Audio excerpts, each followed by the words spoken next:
dengan mengganti Sintayong kepada Patrick Kluivert ini resikonya sangat besar sekali. Gambling sekali ya, ini di Gambling tengah-tengah sekali, kualifikasi betul. seperti itu. Gambling sekali karena kita ini 4 pertandingan, Kluivert hanya punya waktu sekitar 3 hari.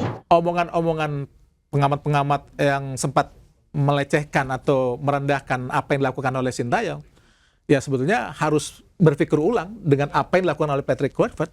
Ahmad Dhani juga menyatakan bahwa naturalisasi itu baiknya dari Korea Selatan dan Afrika. Memang apa bedanya dengan naturalisasi Eropa atau bule gitu?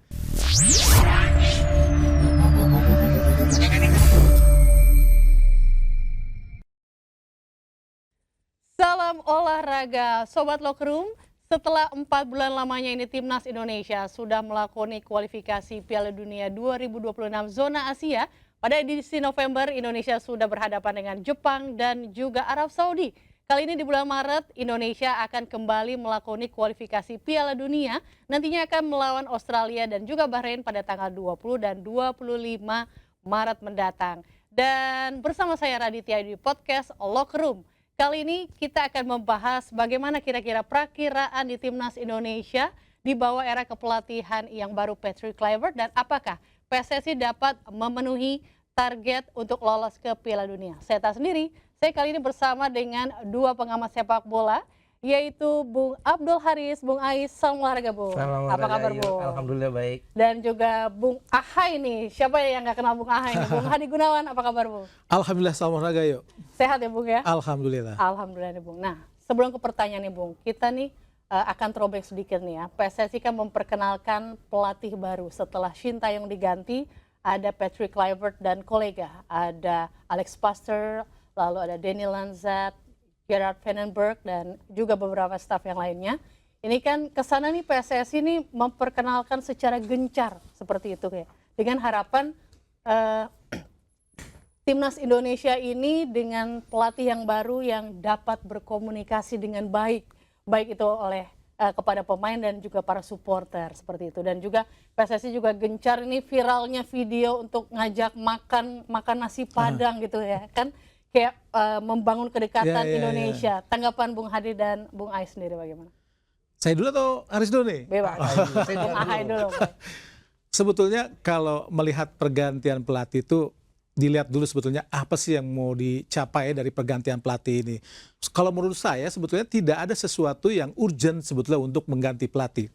Awalnya dari saya ya, karena bagaimanapun apa yang sudah dicapai sama Sintayong itu kan sudah untuk ukuran sepak bola Indonesia, di awal bagaimana Indonesia ada di peringkat 174 dunia sampai ada di 127 dunia, itu kan menggambarkan bahwa bagaimana beratnya perjuangan sebuah tim nasional yang istilah kata kurcaci lah di jajaran sepak bola dunia itu. Indonesia sebenarnya kurcaci, tidak dilihat lah sama apa namanya negara-negara lain bagaimana kekuatan sepak bola Indonesia. Jangankan di dunia atau di ASEAN aja kita masih dilirik sebelah mata sama Thailand ataupun juga Vietnam. Itu awalnya ya, sampai akhirnya Sintayong sukses membawa tim nasional Indonesia lolos dari ronde 1, ronde kedua sampai ke ronde ketiga. Ini sebuah, kalau buat saya pribadi, ini sebuah pencapaian yang sangat-sangat luar biasa buat ukuran negara sepak bola seperti Indonesia yang dibilang sangat kurcaci. Nah, Sintayong sukses untuk sampai di ronde ketiga dan sampai juga di peringkat ketiga di lawan-lawannya yang sangat luar biasa. Kecuali Bahrain semuanya hampir sudah masuk Piala Dunia. Mungkin hanya Bahrain juga kalau dihitung Indonesia sebagai negara Hindia Belanda. Mungkin Indonesia juga dihitung sebagai negara yang pernah ke Piala Dunia. Tapi itu kan tahun 38, sangat jauh. Nah itu sebuah pencapaian yang luar biasa. Tiba-tiba harus ada pergantian pelatih. Nah buat saya pribadi sebetulnya, apa sih sesungguhnya alasan untuk mengganti Sintayong itu? Itu yang menjadi PR tersendiri. Mungkin orang bilang masalah komunikasi, ada masalah di locker room atau segala macam. Itu kan masalah persepsi. Ya. Itu belum bisa dibuktikan juga betul benar atau tidaknya. Masalah komunikasi toh sebenarnya banyak orang juga mengatakan ya mungkin Sintayong tidak biasa ya sebenarnya. Iya biasa, Sintayong nggak bisa mungkin nggak bisa bahasa Inggris, memang benar. Butuh translator. Tapi kan banyak orang juga yang bilang bahwa hal itu sudah terselesaikan dengan sangat baik lah. Nah mungkin tiba-tiba masalah komunikasi dengan masuknya pelatih dari Belanda ya, mungkin secara komunikasi ya memang terjalin dengan sangat baik, tapi kan kita belum tahu bahwa chemistry yang terbangun dan segalanya itu kan belum tentu juga tercapai dengan sangat baik. Harus diingat ya bahwa di luar pemain Indonesia yang akan berkumpul di tanggal 15 ya Riz ya? Tanggal 16 mungkin. 16 Maret ini, pemain-pemain yang dari Eropa itu mungkin berkumpul tanggal 17 Maret. Baru latihan. Baru latihan di Australia juga langsung. Kita juga belum tahu hal itu tersebut akan menjadi satu yang memberatkan. Tapi kalau masalah komunikasi ya mungkin kalau masalah komunikasi ya bisa tercapai lah dengan masuknya pelatih-pelatih dari Belanda. Gimana? Kalau Bung Ais bagaimana? Ya, kalau menurut saya memang ini agak PSSI sendiri tidak terbuka ya. Iya, benar. Sebetulnya ada masalah apa dengan Sintayong? Ini kan harus dijelaskan. Ketum beberapa kali saat di waktu preskon mengumumkan pemecatan Sintayong, dia mengatakan komunikasi dan dia mencari pelatih yang strateginya bisa didiskusikan oleh pemain. Nah ini agak lucu agak lucu menurut saya. Ini yang kalau seandainya didiskusikan pada pemain, kalau kalah siapa yang tanggung jawab? Pemain kah atau pelatih? Karena seorang pelatih itu boleh saja bersikap keras kepala, boleh saja bersikap batu otoriter, karena dia yang akan bertanggung jawab kalau timnya kalah.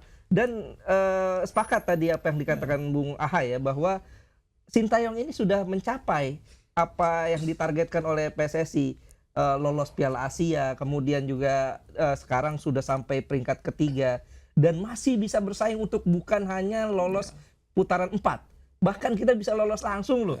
Bisa lolos langsung, betul ya? Belum pernah dalam sejarah kita Indonesia bisa lolos langsung. Masih ada 4 pertandingan lagi, kalau kita dapat poin saja di 3 pertandingan 7 poin, kans kita untuk lolos langsung masih sangat-sangat terbuka. Artinya dengan mengganti Sintayong kepada Patrick Kluivert ini resikonya sangat besar sekali. Gambling sekali ya, ini di tengah-tengah kualifikasi betul. Seperti itu. Gambling sekali karena kita ini 4 pertandingan, Kluivert hanya punya waktu sekitar 3 hari. Pemanggilan pemain 16 Maret, kemungkinan baru bisa latihan bersama 17 Maret, ya. 17, 18, 19. 3 hari aja ya. Betul, 20 sudah main. 3 hari. Apa yang bisa dilakukan oleh seorang pelatih baru? Ini susah. Tapi ya sudahlah, ini keputusan sudah diambil, sekarang tinggal bagaimana. Kita tinggal lihat aja Riz ya. Betul, tinggal bagaimana Patrick Kluivert dan Alex Pastoor, Denny Lanzat bisa melakukan apa yang bisa dilakukannya dalam 3 hari itu. Dan ini yang dilawan kan Australia.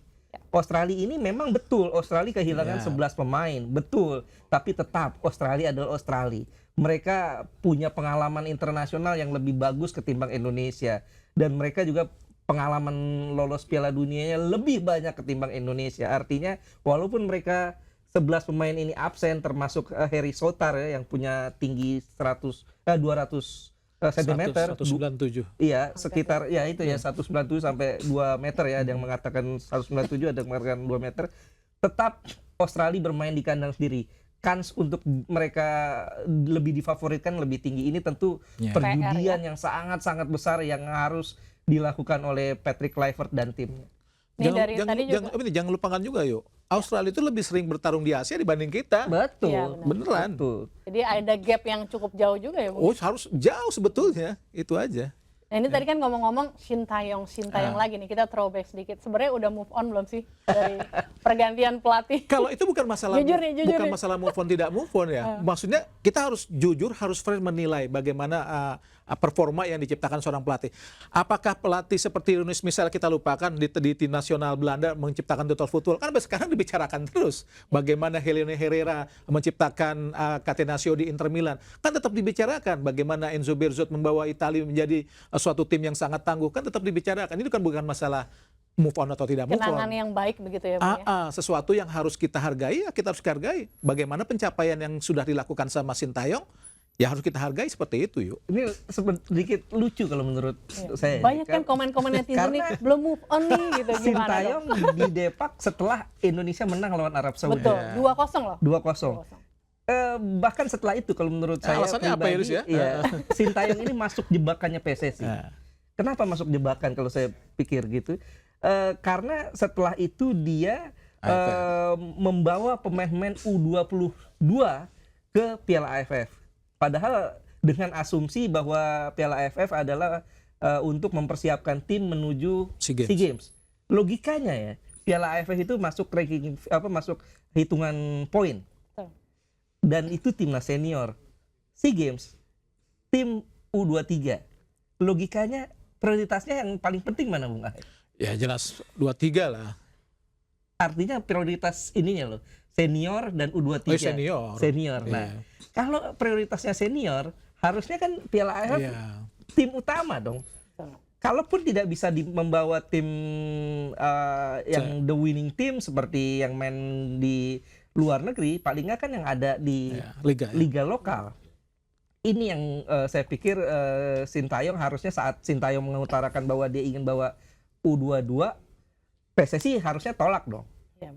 Kalau dari situ awal. kegagalannya, kemudian Sintayong dipecat, Tricky. tricky itu. Agak-agak masuk membingungkan jebakan. ini jadi Betul. alasannya. Sebetulnya apa ya, ya? kalau mau misalkan PSSI benar ya menurunkan tim 2-3 untuk SEA Games dan kualifikasi Piala Asia 2-3 nanti, sebetulnya secara pencapaian pemain-pemain itu tidak gagal loh.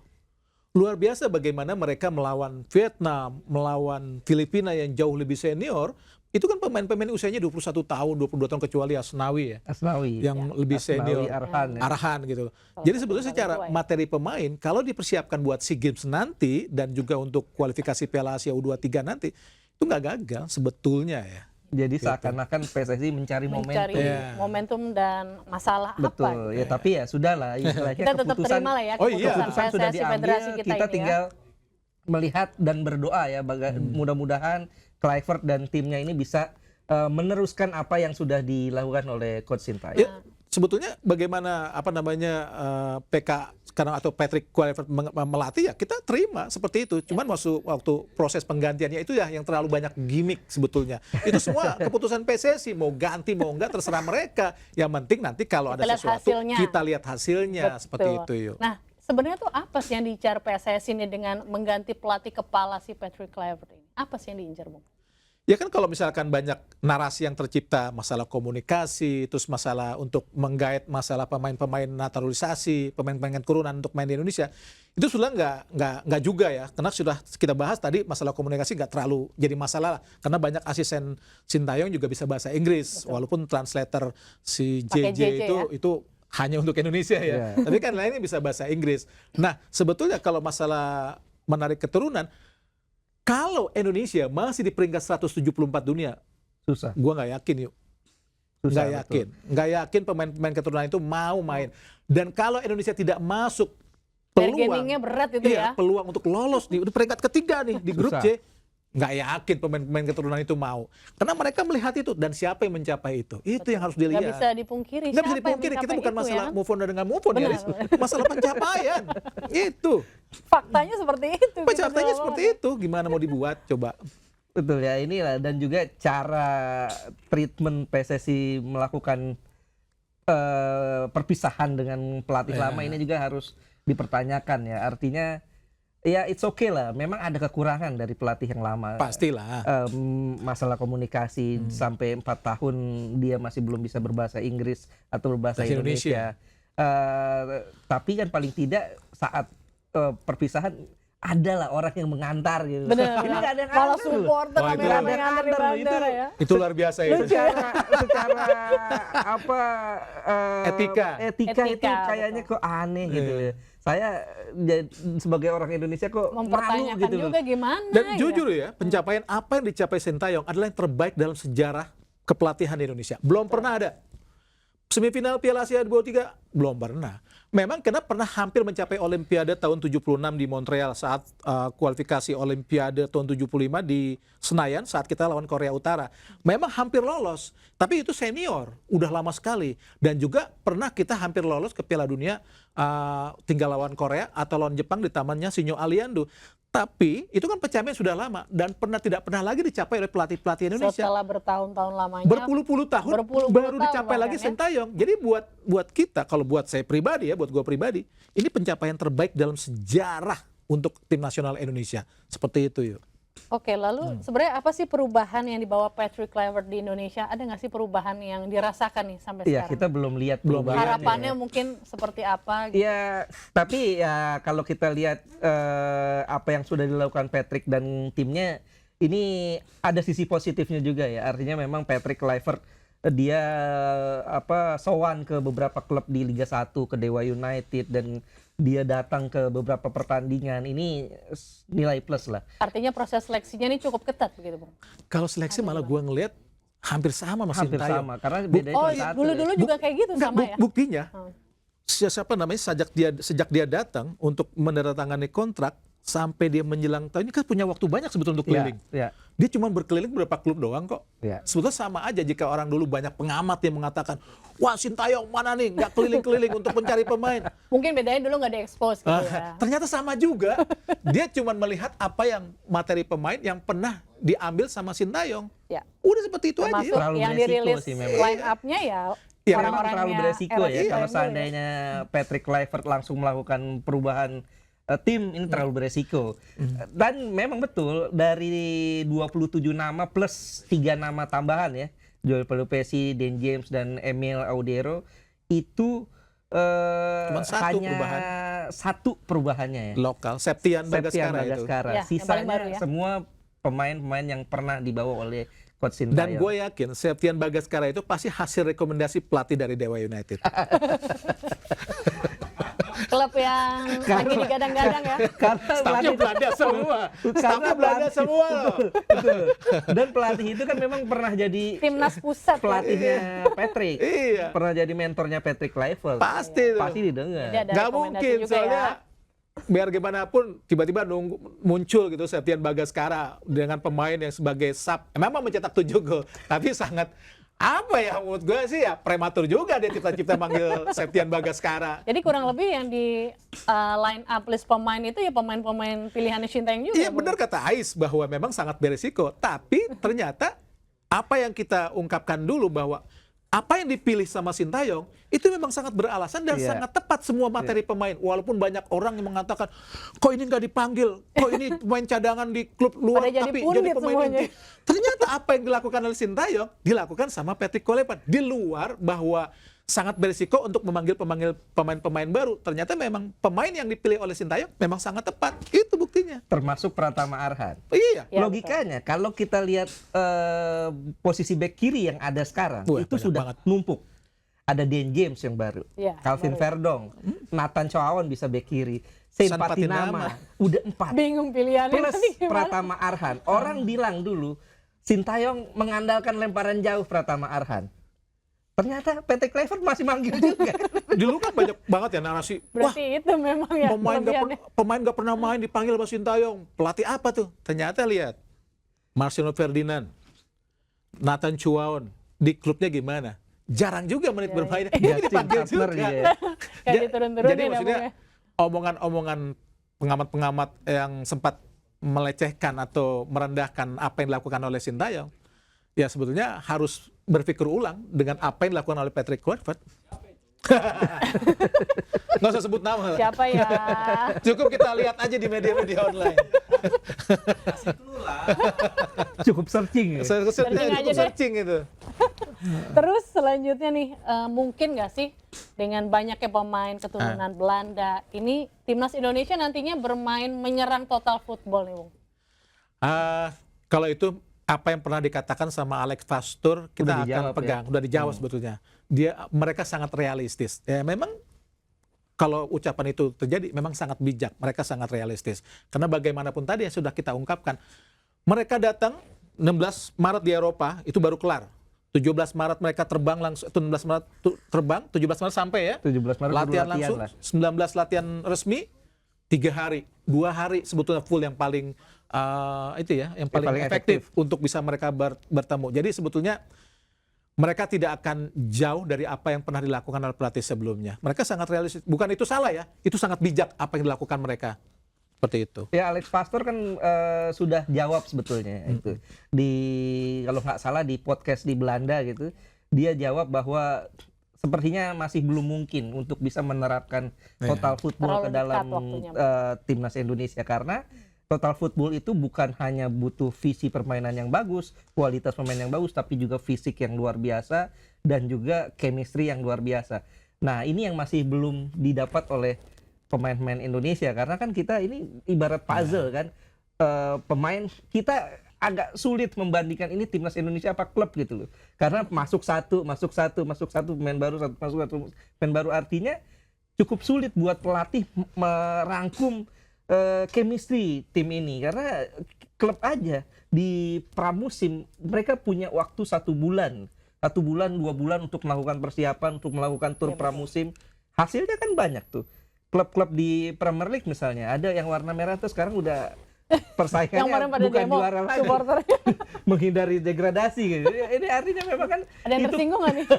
Saya nggak sebut nama ya. Ini juga yuk. Maksudnya jangan mentang-mentang kita lihat pelatih dari Belanda terus Itu tadi langsung. mau ditanyain, pelatih Belanda, pemain Belanda, chemistry-nya tuh maksudnya udah pasti cocok nggak sih? Iya, bukan berarti pelatih Belanda, pemain Belanda terus menciptakan tutor football. Toh tutor Louis football van Gaal sendiri yang main paling total football. yang paling sempurna dimainkan kan paling eranya Johan Cruyff atau zamannya Rinus Michel. Setelah atau tahun 88 saat mereka juara, karena pelatihnya memang Rinus Michel dan pemain-pemain materinya mendukung. Tapi kalau yang sekarang kan belum tentu pemain-pemain Indonesia yang berasal dari Belanda itu, yang keturunan-keturunan Indonesia Belanda itu kan sebetulnya bukan pemain-pemain utama juga di Belanda. Sebetulnya pemain-pemain juga yang tidak terlalu terkualifikasi masuk ke liga-liga utama Belanda.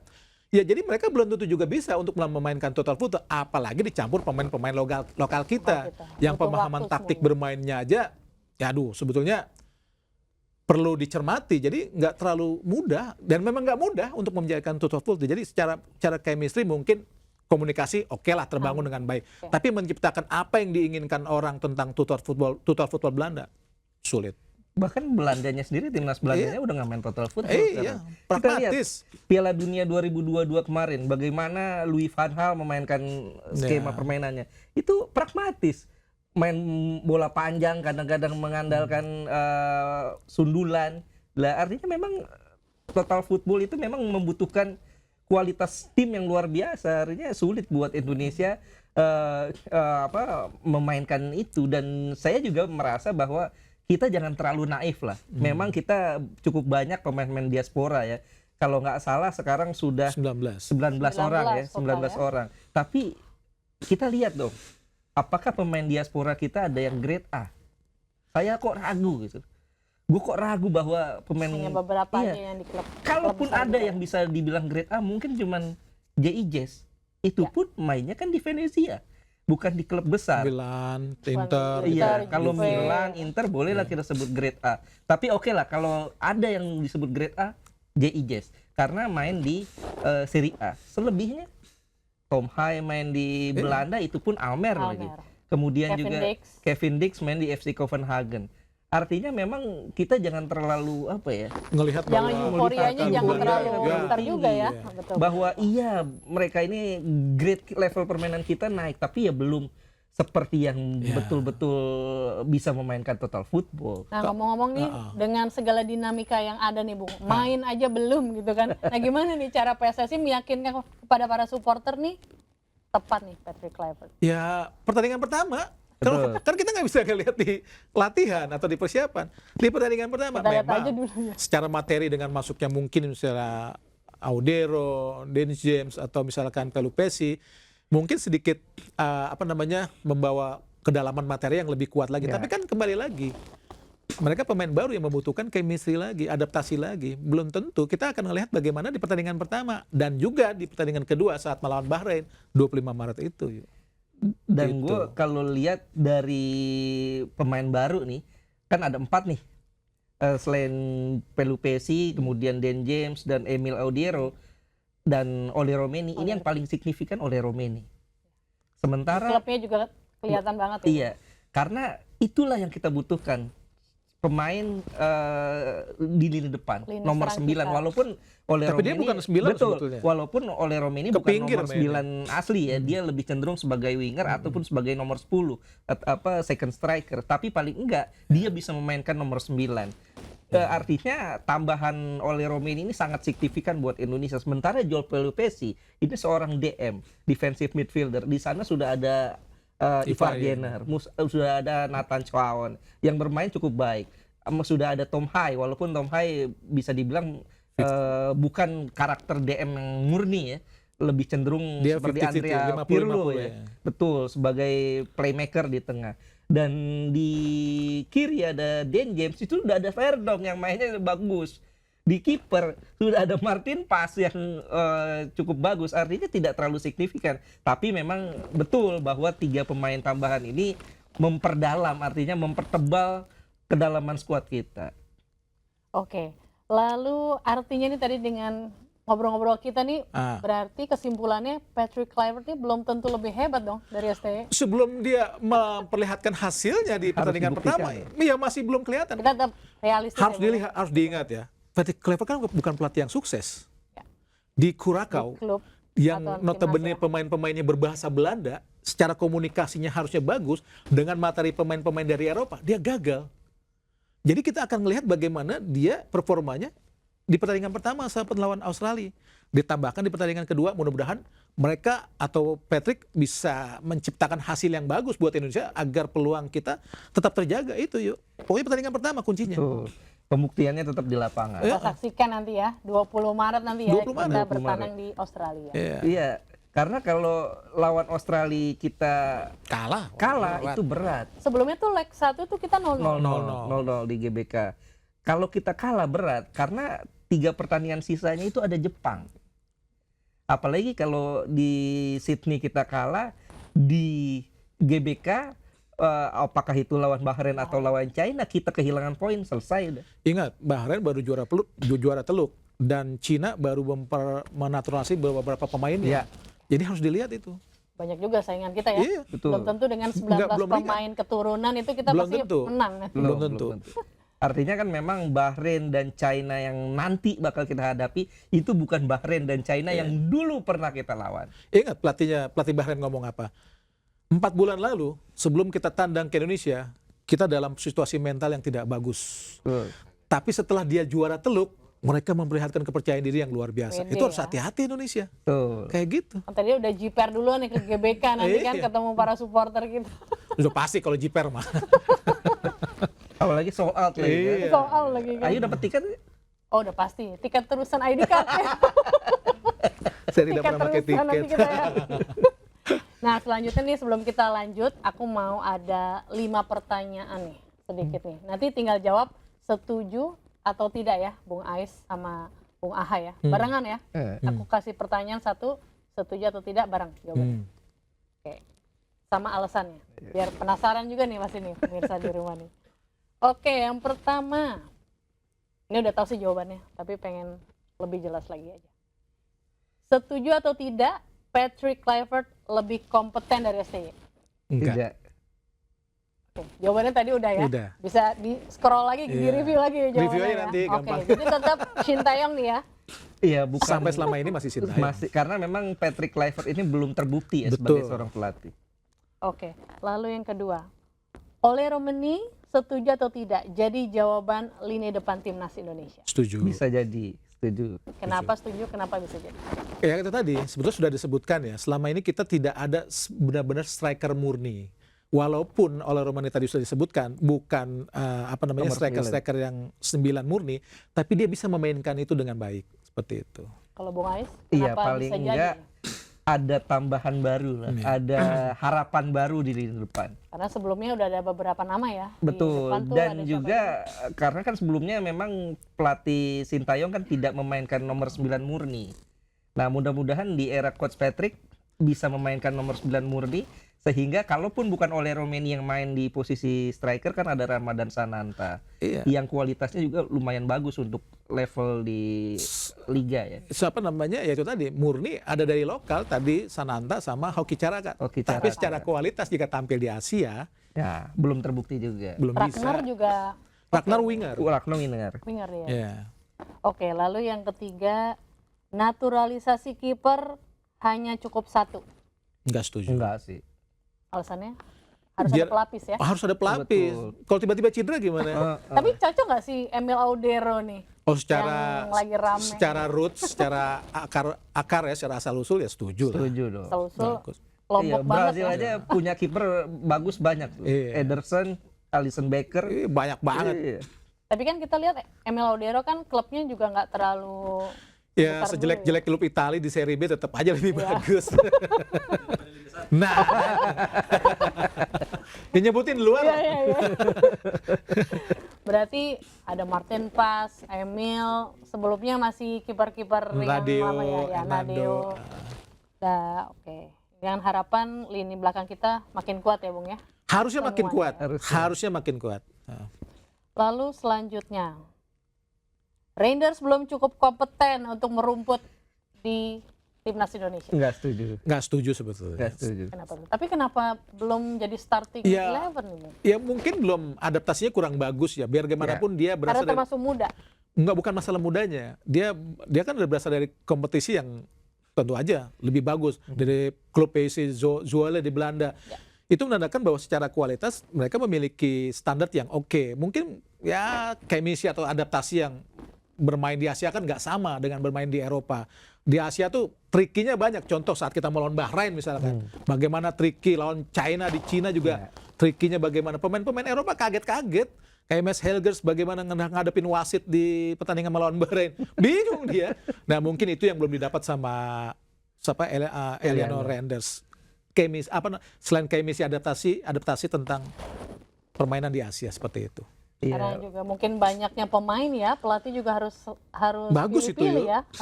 itu bagus kalau selektif banyak juga. pemain. Iya, ya artinya memang Eliano kan levelnya level Liga Belanda nih. Dan dia sering starter juga di PSV Zwolle. Dan memang kalau dulu Coach Sintayong bilang bahwa dia masih belum layak masuk timnas, ini patut dikritisi juga sih. Karena kan Eliano direkrut, dinaturalisasi kan atas Rekomendasi persetujuan dia Sintayong. juga. Bukan masalah dia belum pantas sebetulnya. Itu tadi, dia belum bisa adaptasi dengan Betul. bagus dengan suasana Asia. Kan banyak bagaimana pemain-pemain yang dari Eropa bingung dengan Culture-nya beda ya, Culture-nya Eropa nih, drama-drama Asia tuh jauh juga. mereka melihat pemain Bahrain, pemain Saudi Guling-guling. guling-guling. Banyak dramanya iya, ya. sinetronnya banyak Beda banget. sama yang di Eropa. Semuanya Neymar. Oke, lalu terakhir, setuju atau tidak, nggak ada nama Sayuri bersaudara di timnas, di wing nih. Nah ini sebetulnya gue nggak setuju ya. Iya. Gua ngelihatnya gini loh. Di zaman Sintayong, walaupun pemain naturalisasi kita banyak, pemain keturunan kita banyak, tapi setidaknya ada 13 pemain lokal. Gue dukung naturalisasi, tapi saat ini cuma 11. Dan Sayuri termasuk yang memiliki performa Terbaik. oke di Liga 1. Seharusnya adalah Sayuri di situ. Ya ini keputusan pelatih, kita lihat. Ya, gue nggak setuju juga sih. Karena minimal Yakob lah. Kalau Yance nggak masuk nggak apa-apa. Harus Yakob ada lah. salah satu lah ya, buat memperkuat. Bukan masalahnya Yakob Sayuri ini punya kontribusi bagus kalau dia dalam kondisi fit. Kita ingat bagaimana gol cantiknya Marcelino Ferdinand saat lawan Irak di pertandingan pertama Piala Asia. Itu kejeniusan seorang Sayuri loh, Yakob Sayuri. Bagaimana dia bisa ngolongin pemain Irak, terus passing di antara pemain-pemain belakang Irak. Ini kelas, pemain yang punya kualitas dan ketenangannya sangat bagus. Artinya kalau seandainya dia masuk, ini tentu memperkaya pilihan di lini serang. Nah kalau dengan tidak adanya mereka berdua, penggantinya siapa nih Bung kalau dari Kalau di 27 sekarang pemain sebenarnya yang di list? ada lah, maksudnya banyak. Di kanan Kira-kira kan siapa nanti? ada Kevin Dix, ada Sandy Walsh, Eleanor Randers sendiri juga bisa bermain di posisi itu. Sebetulnya memang agak beralasan ya tidak masuknya Yakob Sayuri karena memang pilihan di kanan banyak. Tapi itu kan sebetulnya bagaimana Sintayong ngebangun tim itu bukan hanya tentang masalah ngebangun pemain dengan pemain-pemain keturunan, tapi bagaimana mengembangkan pemain lokal seperti itu. Iya, kalau gue pikir dengan tidak masuknya Yakob Sayuri ini sedikit kasih gambaran bahwa sebetulnya Patrick Kluivert dan timnya ini tidak ingin memainkan 3-4-3 karena otomatis dia akan memainkan fullback sepertinya. Kemungkinan akan mengulangi strategi Sintayong saat lawan Arab 3-4-1-2 karena kan sayapnya saat itu yang bermain adalah dua back sayapnya, Verdong dan Sandy Walsh saat itu. Verdong center back lawan Saudi. Lawan Mana nih? Lawan Bahrain. Saudi. Lawan Saudi. Verdong sayap. Kan di situ terlihat bahwa tidak memainkan winger, tapi di sayapnya dia memainkan full strike. Oke, siap. Jadi harapannya semua bisa terlaksana dengan baik ya, Bung. Oh, harus Nanti di dong. pertandingan Harus. pertama. Harus. Tetap kita doain supaya timnas di tangan Patrick Kluivert ini bisa curi poin ya. Mudah-mudahan 4 poin aja dulu nih dari 2 pertandingan ini. Harus ada sejarah tercipta yuk. Tuh. Kita buktikan nanti. Iya. Oke, Bung Ahai dan juga Bung Ais. Ini selanjutnya nih kita udah selesai nih kita bahas Patrick Kluivert. Oh, udah ya? Udah. Terus Nggak berasa ya? masih banyak ternyata ya nanti ya di belakang layar aja. Ini selanjutnya ada pernyataan kontroversial anggota DPR. Ahmad Dhani soal naturalisasi ini katanya harus, jadi kesannya kayak biro jodoh ya, menjodohkan pemain keturunan dengan wanita Indonesia demi mendapatkan keturunan pemain yang harapannya menjadi pemain bola. Tanggapan berdua. Ini sebetulnya ini sih usul ini pernah dulu dilontarkan nama almarhum Sis NS. Kalau inget tuh. Tapi itu bercandaan. Sebenarnya ya lucu-lucu atau Bercandaan serius ini sih. Nah, sebenarnya? kita nggak tahu masalah ini gimmick atau gimana Iya. gitu loh. Kalau ini cuman gimmick, itu pun menurut gua, aduh, nggak pantas juga Karena di gitu. parlemen ya. Bukan hanya di parlemen, maksudnya seakan-akan gampang banget gitu loh. Orang kita atau wanita kita dijodohkan orang barat terus tiba-tiba ngelahirin pemain bola, kan nggak gitu ngelahirin pemain bola. Gua aja main bola dari umur 8 tahun sampai gede aja nggak jadi pemain bola. Jadi belum tentu pemain bola ya anaknya juga Belum concern tentu dengan lah. bola ya kan? Belum Betul, tentu. bener. Ini sama di rumah anak gue mainnya basket. Ya, artinya memang kalaupun itu terjadi anaknya kan belum tentu mau jadi pemain bola. Atau bisa jadi kalau anaknya perempuan gimana? Main bola putri. Putri. Main bola tuh proses. Betul. Dan dari hati juga ya, Oh Bung, iya nggak bisa dong, dipaksain. passion Yuk ya. kamu harus jadi pemain bola Ya ya. nggak gitu. bisa lah. Kayak Christian Gonzalez mungkin kan begitu hebatnya eranya dulu, anak-anaknya ada yang cowok, nggak ada yang Nggak nurun ada, juga ya, cewek. Bung ya. Atau mungkin yang nurun Maman Abdurrahman ya. Kalau Ya banyak beberapa Haris Salisbury. Itu. Haris Salisbury itu si Hanan tuh Betul. Persija itu kan. Bejo almarhum Ya, Bejo almarhum. Ya, Turuk. almarhum juga. Banyak Kemudian Purwanto. juga- Betul. Jadi harapannya ini cuma bercandaan aja ya dari anggota Mudah-mudahan. DPR ya. Mudah-mudahan. Jadi Mudah-mudahan. gimmick aja ya. Tapi kalau nggak bercandaan, ya tolong diperbaiki lah narasinya. Direvisi lagi iya, ya. sebagai anggota Bung DPR. Dhani. Gitu ya. Pokoknya jangan begitulah. Oke, terus next ya.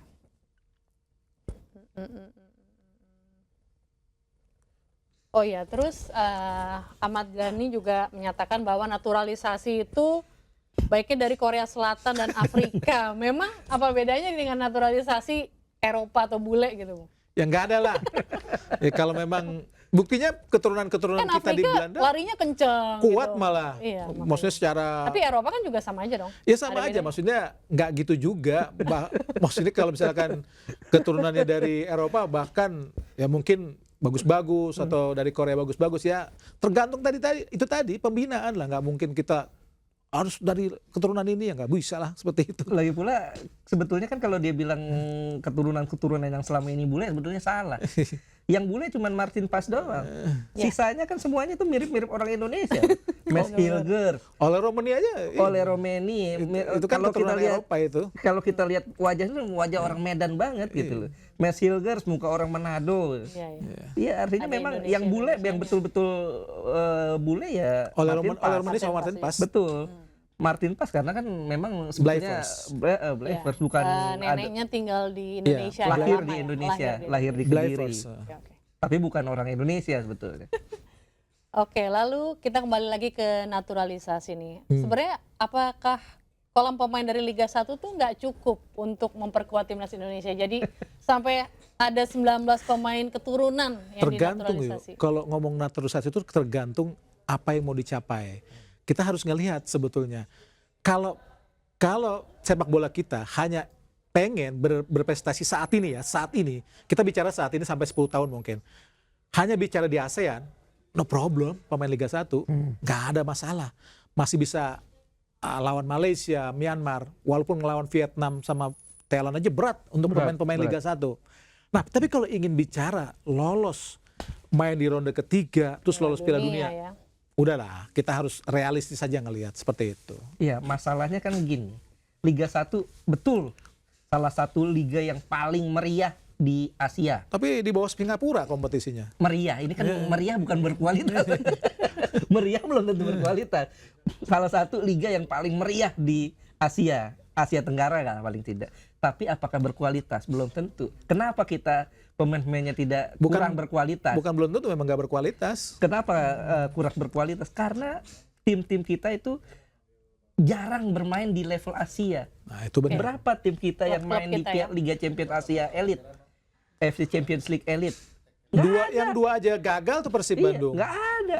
Bahkan koefisien kita itu hanya setengah untuk bisa main di AFC Champions League Elite.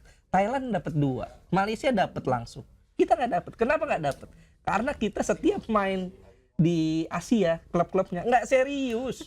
Rontok mulu. Selalu kalah terus, sehingga nggak dapat jatah. Dan efeknya apa? Saat pemain-pemain kita sedikit klub-klubnya yang main di level Asia, efeknya ke timnas kita saat main di level internasional jelek gitu loh. Ini yang membuat gue beralasan bahwa liga kita meriah iya, tapi berkualitas belum tentu. Belum bisa sampai ke level Asia ya, Betul. banyak klub yang belum bisa. Nomor 25 yuk, di bawah Singapura gimana? Berarti dari jauh banget. Pembinaan itu juga perlu ya Bung ya. Oh jelas, pembinaan itu harus dibangun. Tapi kan memang butuh fokus dan konsentrasi yang luar biasa dari federasi. Nah sekarang lihat aja federasinya fokus nggak, konsentrasi nggak di pembinaan usia muda, itu aja. Butuh dana juga, gede itu dananya. Berarti harus seimbang ya Bung ya. Banyak menaturalisasi pemain tapi pembinaan juga harus sejalan. Naturalisasi itu sebetulnya efeknya bagus. Contoh ya, kalau kita berprestasi di Asia, kalau kita mengikuti kompetisi lanjutnya nanti, di event lanjutnya nanti, setidak-tidaknya secara undian, kita di potnya bagus. Kita tidak lagi di pot bawah. Kalau dulu prestasi kita jelek, kita setiap undian mengikuti event, selalu dapat undian yang Pot 4. pot 4. Contoh, di kualifikasi Piala Asia di bawah usia 23 tahun. Iya. Kita pot 1. Karena kita berhasil Semifinal. masuk semifinal. Ya. Itu bagaimana manfaat yang kita dapat jika kita memiliki prestasi bagus. Nah itu hasilnya dari mana? Pemain-pemain keturunan, seperti itu. Ya artinya nanti pelatih Gerald Vandenberg yang akan menangani timnas U23 ini dapat warisan bagus. Iya. Karena dia otomatis Indonesia jadi tim unggulan tuh di situ. Contoh, timnas 20 Indra Safri. Ya. Itu dapat pot 1 di undian. Kenapa? Karena prestasi Sintayong dengan tim nasional di bawah usia 20 tahun di Uzbekistan tahun 2003 di penyisiannya bagus, di kualifikasi Jadi kesininya bagus ya Bung ya? kesininya bagus. Jadi dapat undian yang sangat bagus. Kalau kita waktu itu dapat undian yang tidak bagus di kualifikasi, belum tentu juga kita lolos. Seperti itu. Karena tentu lawannya akan sulit di Akan sulit di kualifikasi, seperti itu. Berarti pemain-pemain keturunan ini seperti mengcounter tagar yang sekarang viral kan, kabur aja dulu, kali ini jadi WNI aja dulu gitu Bung. Setuju? Sebetulnya kita simbiosis mutualisme lah, pemain-pemain itu dengan kita. Kita butuh prestasi, mereka butuh panggung buat tim nasional. Karena bagaimanapun ambisi pemain atau cita-cita atau impian pemain profesional adalah bermain buat negara, tim nasional.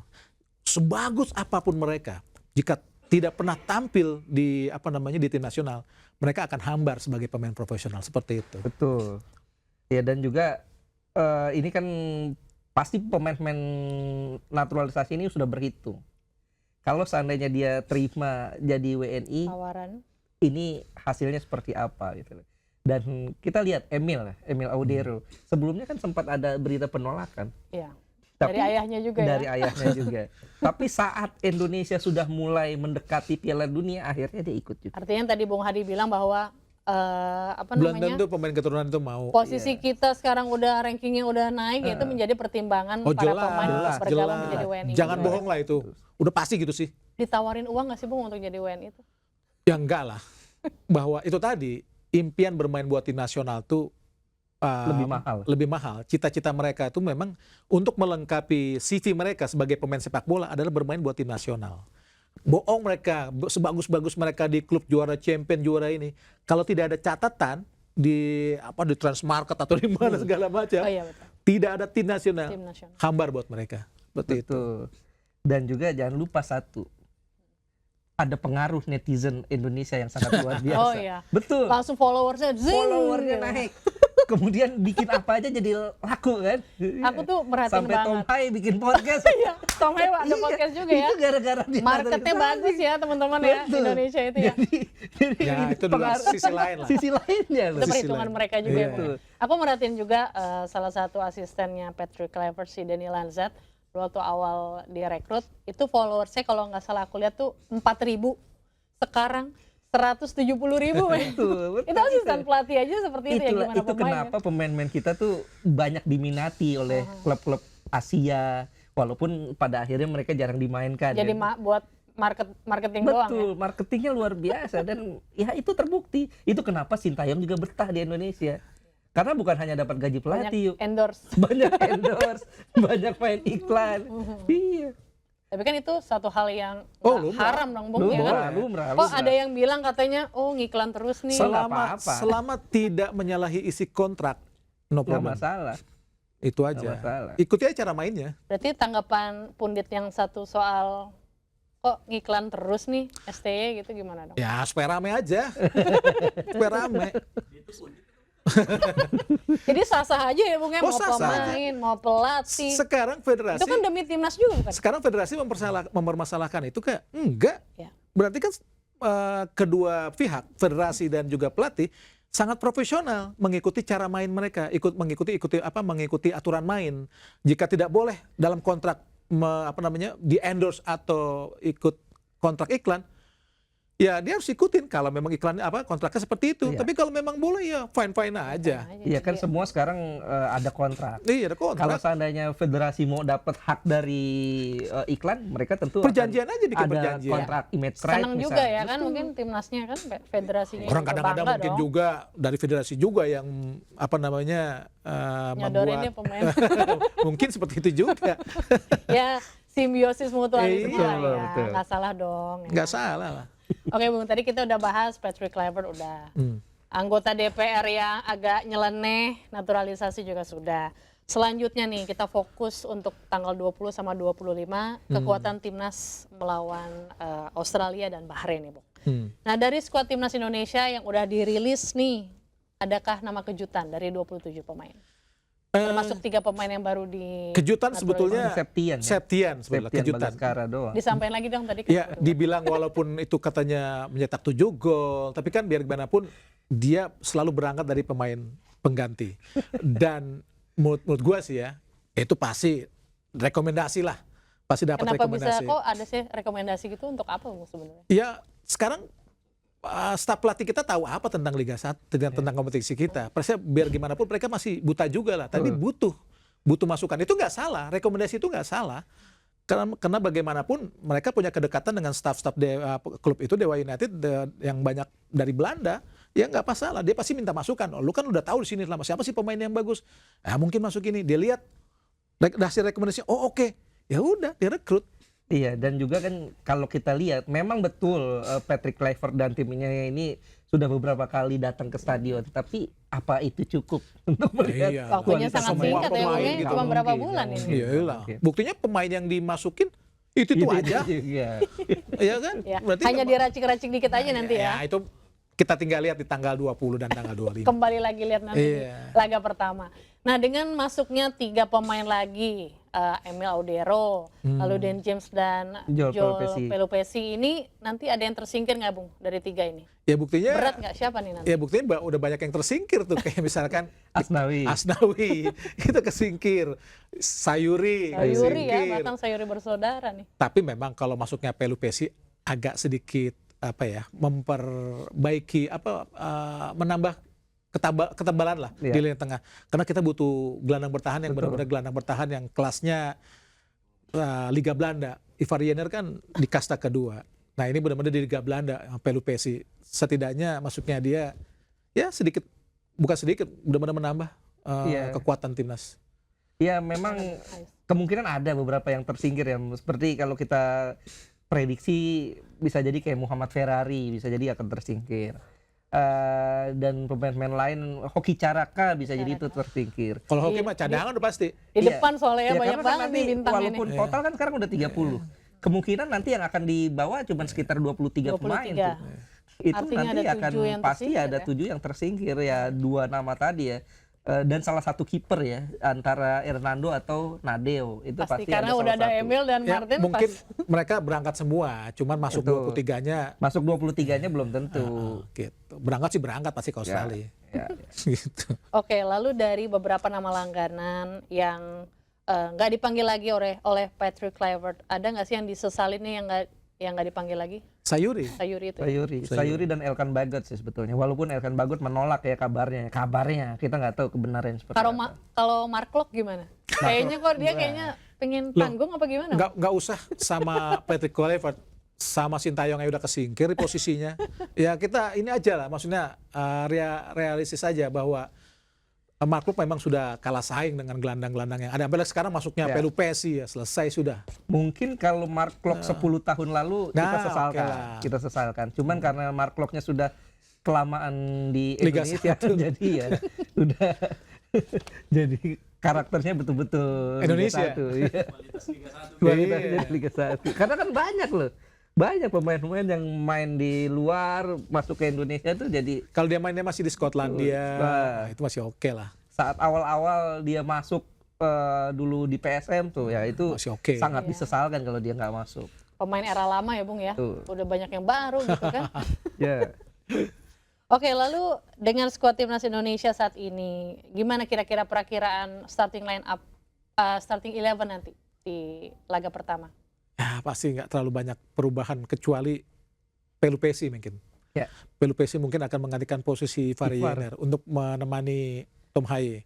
Tuh. Karena memang bagus, maksudnya memang standarnya bagus kalau Pelupesi. Kalau yang lain sih siapa? J.I. Jess, Martin Pas, atau Sandy Walsh, terus Mes Helgers, Verdong, Orat Mangun mungkin masih main lah. Ya. Ya kalau lawan Australia paling bedanya dua sih. Pelupesi dan Iya. Poli Romeni. Karena Ya. Lautner kan udah pasti nggak bisa main kan. Iya. Ya, feeling gue sih Patrick Kluivert akan kembali menampilkan pola yang peninggalannya Sintayong. Kurang lebih sama. Kurang lebih sama, 3-4-1-2.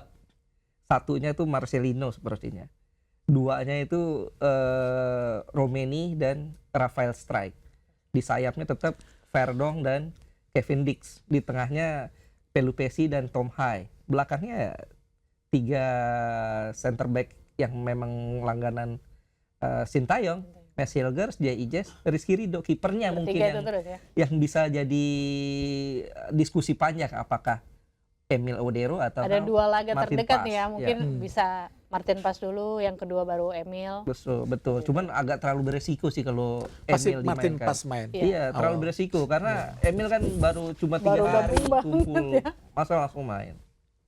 Oke, terus oh ya tadi ngomong-ngomong Kevin Dix nih, kan dikabarkan juga belum tentu bisa main. Ini satu hal yang bisa merubah starting line up nanti kita nggak sih? Ya kalau dia tidak dalam kondisi yang fit, dia bisa aja diganti. Ya. Pasti berubah dan Masih banyak pilihan ya, ya. Patrick Kluivert pasti mengubah formasi yang ada. Tapi kalau memang dia fit, 100% pasti posisinya buat Tapi di Kevin. laga Iya. Copenhagen terbaru katanya dia nggak dimainin nih. Jadi Ya. kira-kira bisa gabung nggak ya nanti di tim? Kalau gabung mungkin gabung ya. Dia kan Gabung. masih ada kesempatan main di tanggal 25. Kita akan Betul. lihat. Kan masih ada satu pertandingan lagi tuh Iya. sebelum dia terbang ke Indonesia itu. Tanggal 16. Tanggal 16 masih main dia. Jadi artinya kita bisa lihat di situ tuh. Dan kalaupun Kevin Dix nggak main kan pilihannya masih banyak. Masih banyak. Ada Sandy Walsh, ada Eliano Reinders di situ. Iya. Masih oke Jadi lah. nggak ada masalah. Oke, lalu untuk di tanggal yang terdekat ini tanggal 20 kan Indonesia melawan Australia. Kita bertandang ke Sydney ya Bung ya? Ya. Ke Australia nanti. Gimana peta kekuatan rival kita? Analisis calon rival seperti apa Bung? Ya kalau kita dengar atau kita baca di berita memang ada 9 sampai 11 ya 11 pemain mereka yang pemain. cedera. Memang pasti mengurangi ya kekuatan mereka, tapi jangan juga dilupakan bahwa pelapis mereka juga bukan pemain-pemain yang biasa-biasa aja. Ada di situ ada Jackson, ada Aziz, Iya. ada siapa namanya, ya mereka tetap Masih memiliki banyak ya lah. kekuatan-kekuatan yang sangat baik lah seperti itu.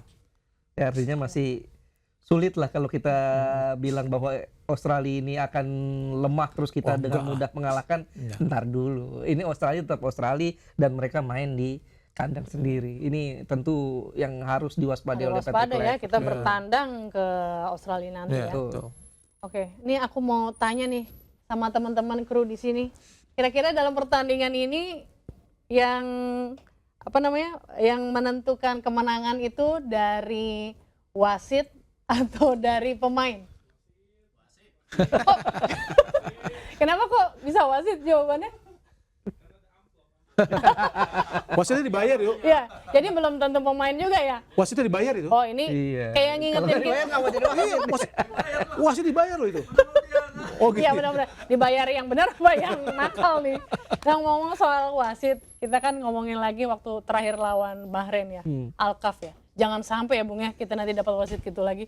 Nanti selanjutnya kita bakal dapat teman-temannya Alkaf nggak sih Bung? Ya di Untuk luar laga kita selanjutnya. bisa saja mendapatkan wasit kayak gitu, tapi pemain kita harus sudah terbiasa dengan wasit-wasit seperti itu.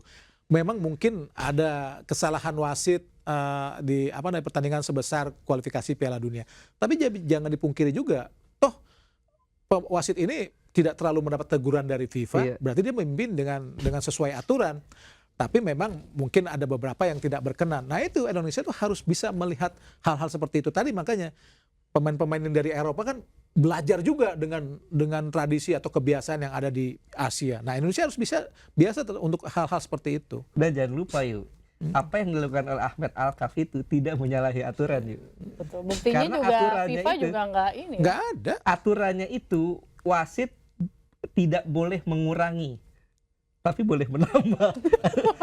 Artinya apa ya? Tapi kan dari menit 96 ke 99 jauh Bung. Ya Betul. memang, tapi kan ini Tapi tidak ada aturan bahwa dia tidak boleh menambah. kan mereka itu kalau nambah melihat apa yang terjadi di lapangan. Misalkan kayak perawatan, ada Iya. pergantian, ada selebrasi, ada tiba-tiba eksekusi pelanggaran, itu kan harus dilihat. Kalau memang itu benar-benar memakan banyak waktu, ya harus ditambah. Tuh. Seperti itu. Yang perlu diperhatikan adalah kan fokus kitanya. Iya. Fokus Jangan kitanya. sampai ke distract ya cuma Betul. gara-gara. Ya, yang salah sebetulnya wasit itu apa? Momennya nggak tepat. Betul, momennya nggak tepat. Pemain wasit yang udah harus meniup masih dipenjari.